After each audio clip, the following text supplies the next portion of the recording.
রাজশাহী পৌঁছে হযরত শাহ মখদুম রহমতুল্লাহ আলাইহির মাজার জিয়ারত করতে যাচ্ছেন বিএনপি চেয়ারম্যান তারেক রহমান। তার গাড়ি বহরে আছেন সহকর্মী সাইফুর রহমান রকি। সরাসরি যাচ্ছি তার কাছে।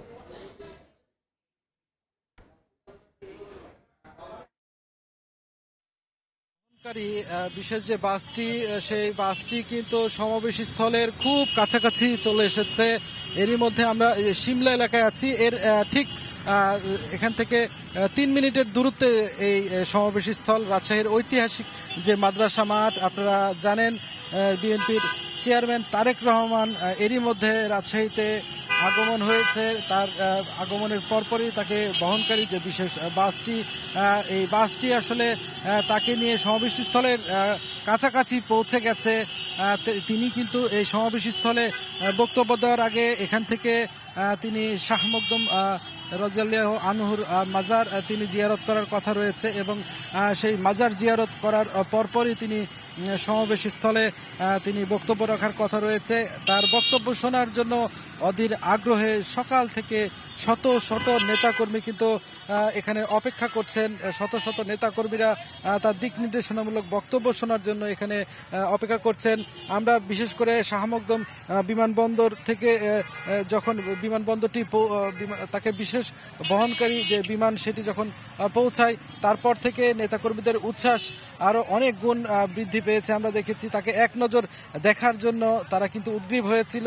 ঘন্টার পর ঘন্টা তারা কিন্তু রাস্তায় দুপাশে দাঁড়িয়ে তারা কিন্তু অপেক্ষা করেছিল। ঠিক 12টা 20 মিনিটের দিকে রাজশাহী শাহ মখদুম বিমান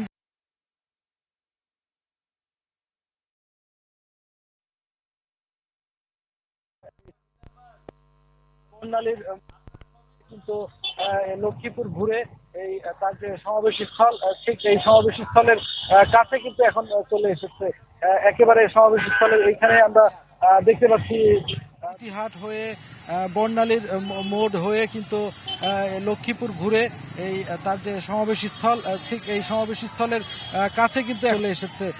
একেবারে সমাবেশ স্থলের এইখানে আমরা দেখতে পাচ্ছি কিন্তু পৌঁছে গেছে। তবে এই সমাবেশ স্থলে শাহ মখদুম এর মাজার এর পরপরই তিনি এখানে কিন্তু দেখছি যে তার বক্তব্য শোনার জন্য অনেকে কিন্তু এখনো নেতাকর্মীরা রাস্তায় কিন্তু ঢল নেমেছে। রাস্তায় নেতাকর্মীরা শত শত নেতাকর্মীরা আসছেন এবং আপনারা জানেন যে এখানে আসলে 3টি জেলার 13টি সংসদীয় আসনের যারা ধানের শীষ মনোনীত প্রার্থী থাকবেন তাদেরকে পরিচয় করে দেওয়ার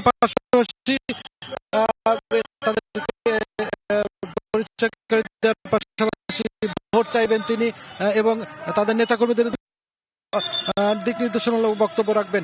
তো এই ছিল এখন পর্যন্ত আমার কাছে যে খবর। পরবর্তীতে থাকবে, আমরা সেগুলো একেবারে চেষ্টা করবো দর্শকদের কাছে। এই ছিল আমার কাছে রাজশাহী থেকে সর্বশেষ।